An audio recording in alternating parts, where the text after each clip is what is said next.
Sou Sueli Buriasco, escritora e mediadora de conflitos, e também estou na TV Relacionamento.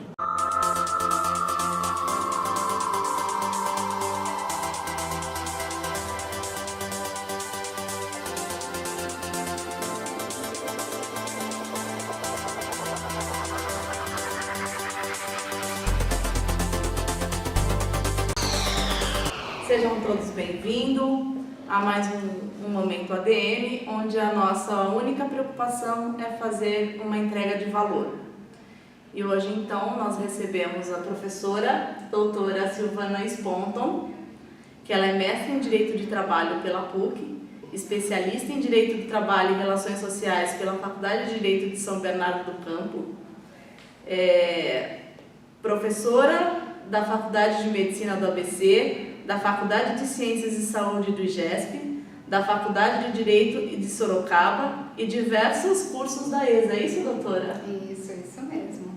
Seja muito bem-vinda. Obrigada. Olá, eu que agradeço pela oportunidade, é um enorme prazer estar aqui nesse momento ADM que é muito importante, buscando sempre trazer um pouquinho de conhecimento e esclarecimentos a todos vocês. Muito obrigada por estar aqui conosco, disponibilizar num dia de chuva, de frio. Nós comentamos lá fora, que vocês não estavam vendo, que nós escolhemos a dedo esse dia para vir, porque imagina um frio e uma chuva e um trânsito para chegar até aqui. Mas a nossa vontade é maior, né, doutora? Sem de dúvida, estar aqui. Sem dúvida. Então vamos lá. Nesse primeiro momento, nós vamos falar então sobre as empresas familiares, é isso? E me diz, o que é uma empresa familiar? Empresa familiar, ela deve ser analisada sobre alguns aspectos, né? Então, quando a gente pensa em empresa familiar, embora venha a ideia daquela empresa pequena, né, daquela empresa mais próxima, do aconchego, a ideia da presença de pessoas da mesma família, isso retrata um dos elementos que caracterizam a empresa familiar.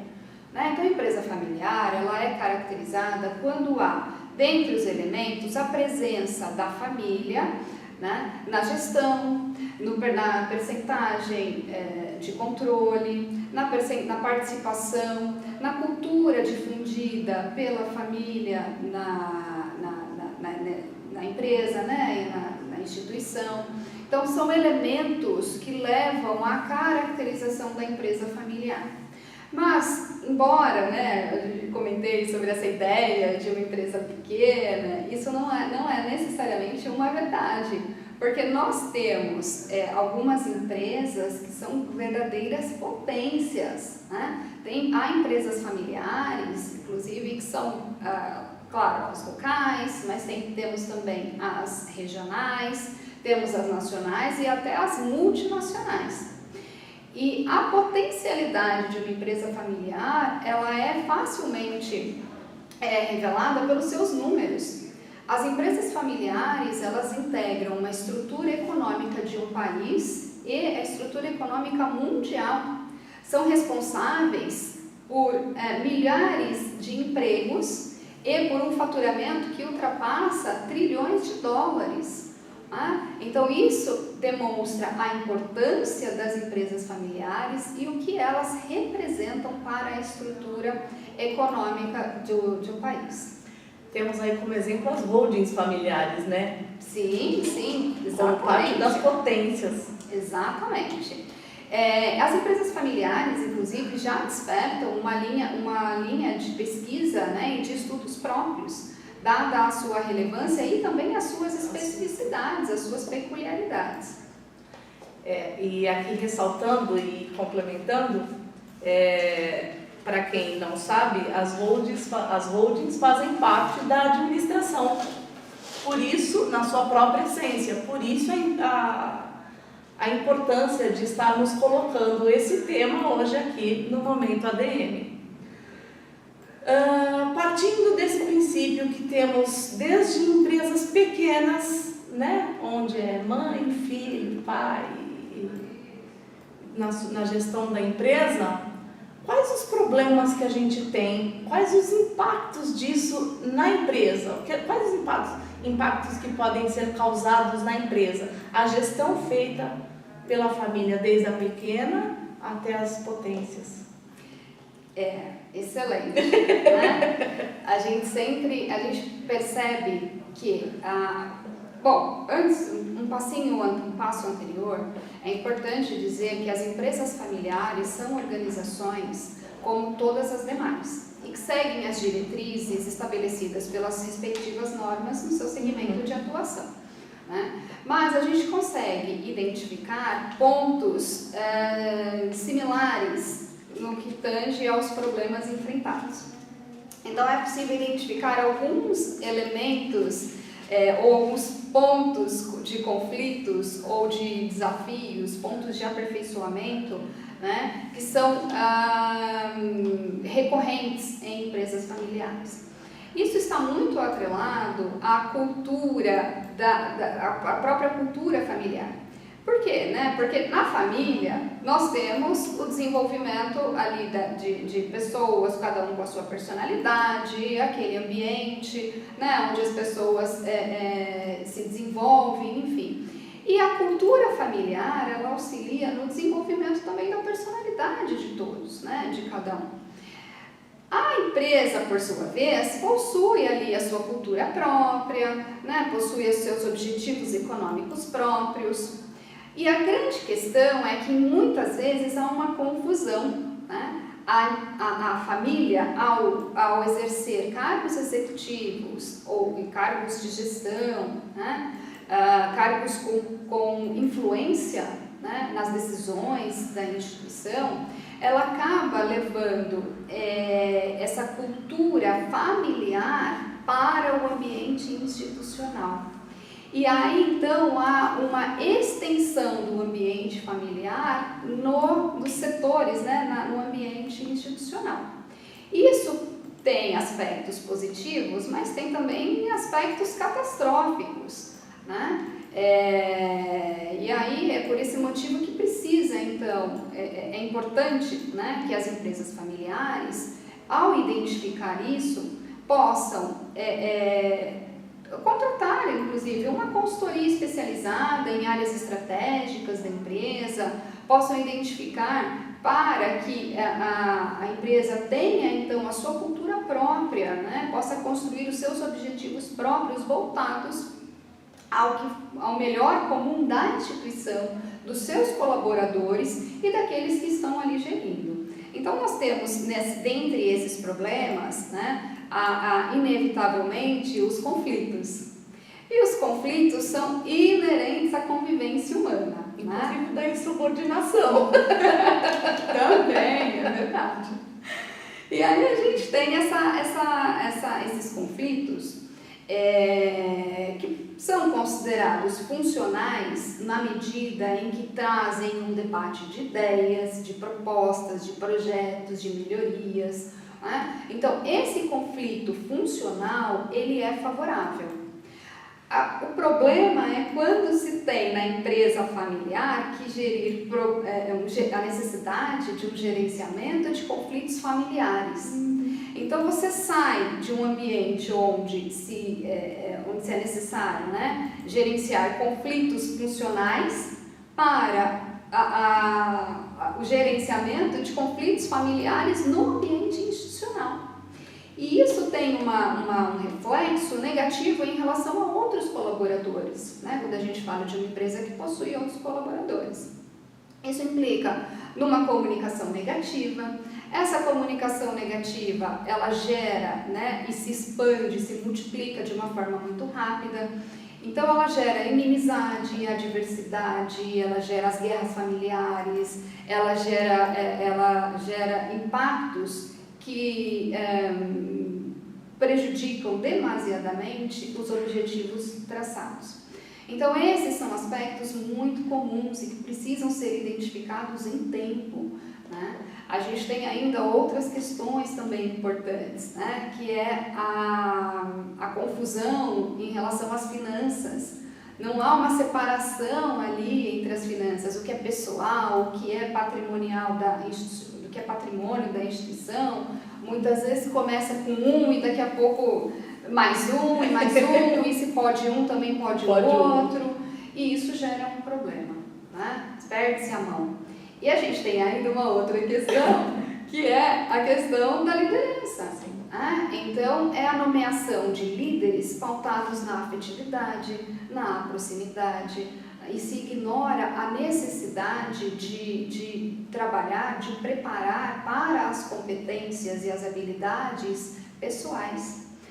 Então, isso significa que, não significa que não há preparo, não é isso, mas que os postos, os cargos devem ser exercidos de acordo com a competência e a habilidade de cada membro da família e não pela proximidade e pela afetividade.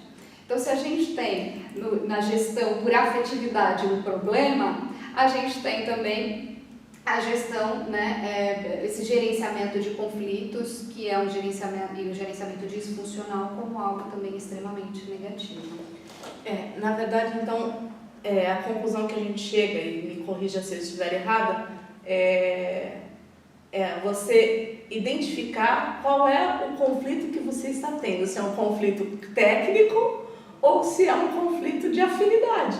Porque a partir do momento que ele é técnico, eu tenho a construção da empresa, eu estou possibilitando o crescimento da empresa, ao ponto que o conflito por afinidade, eu estou dando margem a ter problemas, a trazer novos conflitos, ou talvez até maiores. É isso? Sem dúvida, sem dúvida. E nesse papel de impactos e problemas, gestão, qual é o papel do gestor nesses conflitos? Além de identificar, qual é o papel da liderança desse gestor? Essa pergunta, Cíntia, ela é excelente. Você sabe que eu até vou me permitir, né, contar um exemplo. Para quem não, eu dou aulas, eu ministro aulas no MBA de administração, né, sou responsável pelo módulo Gestão de Pessoas. E então eu recebo muitos feedbacks, né, nos nossos debates, muitos relatos, né, e isso auxilia bastante até na construção do nosso dia a dia, enfim. E aí, mediante com essas aflições, ao término de uma das aulas, eu fiz uma enquete nas redes sociais sobre a importância do processo de gestão de pessoas. E eu tive respostas antagônicas. E isso me causou uma certa surpresa e muita curiosidade. Por quê?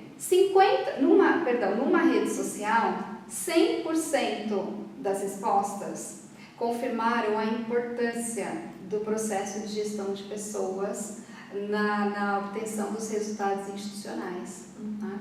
Já na outra rede social, 40% respondeu que o processo de gestão de pessoas ele é secundário e não relevante para essa identificação de conflitos, para a colaboração aí do alcance, né, dos objetivos.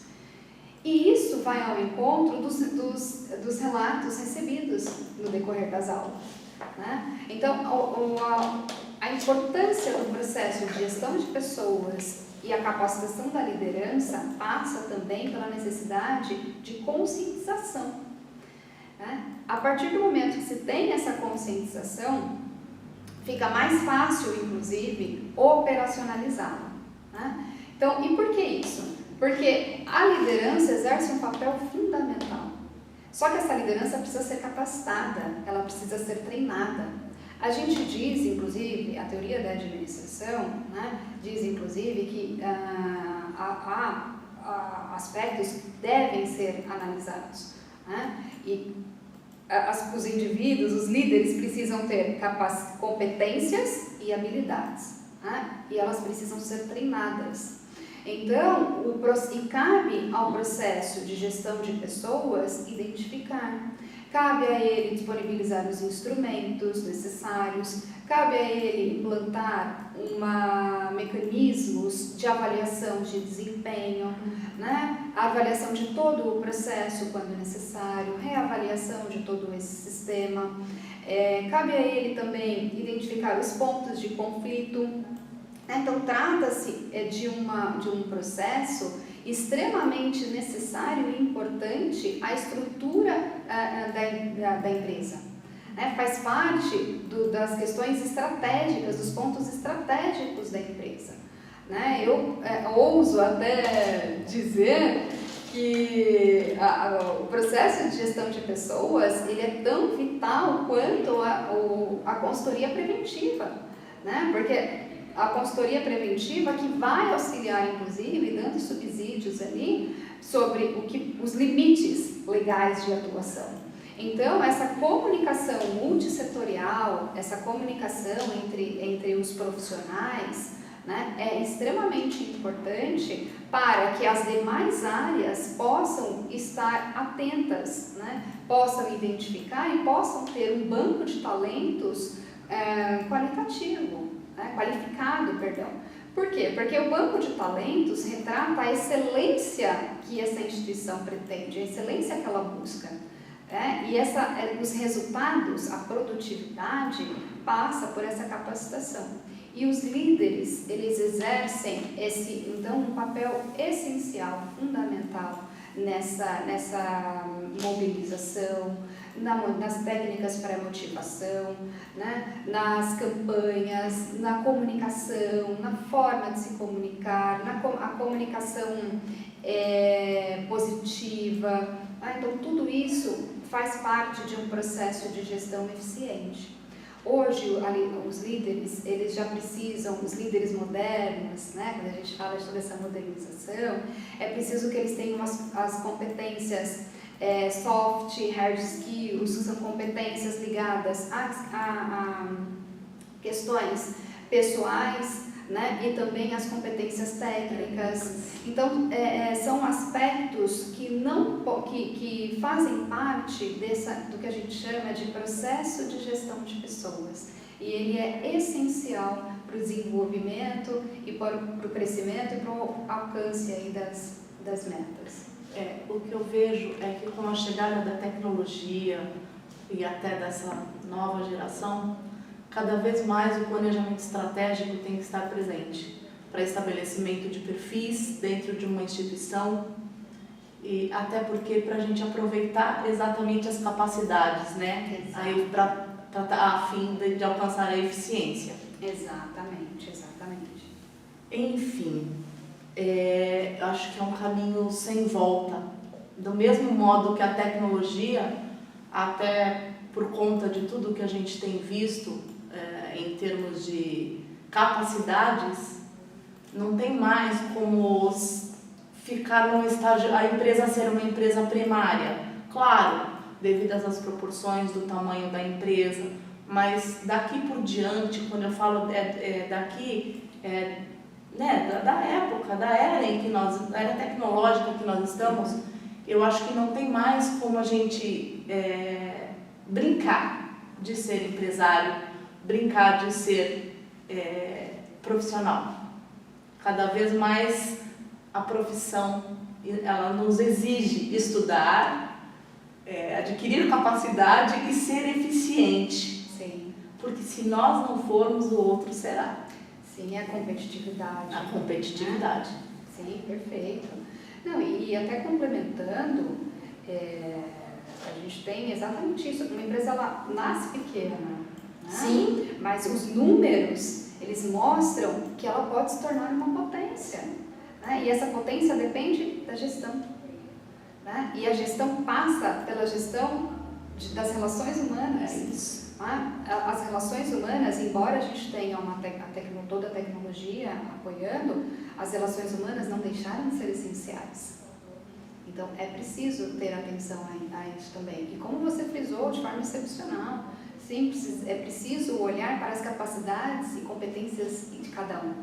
todos temos, né, as nossas competências, então é importante explorar no bom sentido, né, trabalhar, Sim. melhor dizendo, explorar as habilidades, né, no sentido de desenvolvimento, exatamente das capacidades individuais.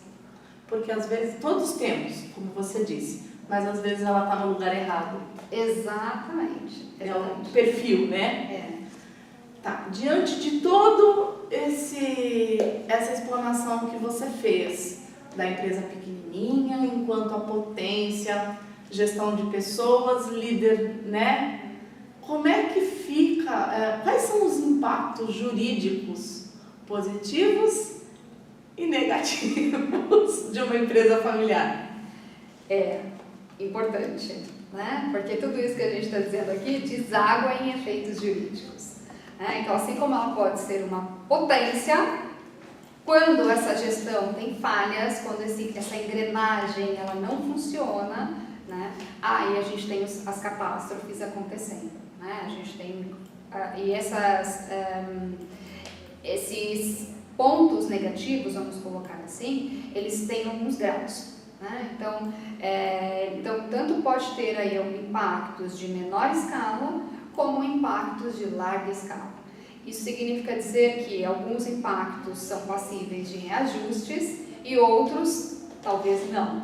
Né? Ou vão demandar um pouco mais de trabalho, um pouco ainda mais, né, de suor, para que se restabeleça, para que a saúde da empresa se restabeleça, para que os objetivos, né, sejam revistos e novamente traçados, enfim. Então, é possível citar alguns. Né? Essas falhas administrativas, falhas de gestão, enfim, elas podem impactar negativamente em questões financeiras, em desafios financeiros, né? E aí, por consequência, a gente tem questões tributárias, questões fiscais, nós temos o pagamento de credores, né? Fornecedores, empregados, né? Tributos, que ninguém foge do pagamento dos tributos, né? E aí nós temos o passivo trabalhista, né? Então, muitas vezes, porque o que acontece? Às vezes há ali uma leitura simplificada da lei, da letra da lei, sem o conhecimento técnico necessário. E aí, uma leitura simplificada pode levar a equívocos. Né? E esses equívocos podem refletir uma política empresarial indevida e muitas vezes ilícita. Né? No passivo trabalhista, por exemplo, nós temos pagamento por fora, ausência de recolhimento de FGTS, ausência de repasse do INSS, o que pode comprometer inclusive no aspecto criminal. Né? Nós temos acidentes de trabalho, o ambiente, tudo que envolve o meio ambiente do trabalho e as consequências com brincadeiras indevidas, aquela brincadeirinha, piadinha, né, que a gente ouve, que impacta no dano moral. Temos os reflexos negativos tributários e previdenciários, e numa escala maior, né, numa escala aí mais grave, o encerramento das atividades e até mesmo a falência. Né? Então, são aspectos que infelizmente podem acontecer quando há essas falhas. Né? Então, são só alguns exemplos, né, do que pode alcançar aí através de tendo, né, uma má gestão. Tá bom, doutora. Muito obrigada por estar aqui conosco. O tempo foi pequenininho, não tem gente, porque a gente tinha um monte de coisa para falar, mas só vou dizer uma coisa, eu tô com uma colinha aqui, tá bom? As perguntas não foram só da minha cabeça, não. Nós fizemos uma pesquisa antes e resolvemos colocar o que era interessante, que poderia ser no tempo do programa. Então, muito obrigada e até a próxima. Eu que agradeço, sempre à disposição, e até a próxima.